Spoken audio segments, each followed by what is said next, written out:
हमारे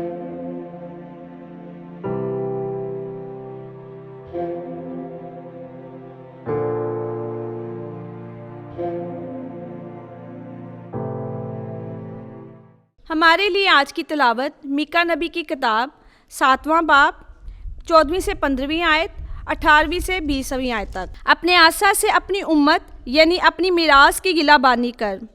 वो किरमल के जंगलों के दरमियान तनहा रहते हैं। उन्हें पहले दिनों की मानित बाशान और जलाद में चढ़ने दे। उन दिनों की मानित जब तू मुल्क मिस्र से खरूज करके निकला, हमें अजाबात दिखा। तेरी मानित खुदा कौन है जो बदकरदारी को माफ़ करे और अपनी मेराज के बाकिया के गुनाहों से दरगुजर करे।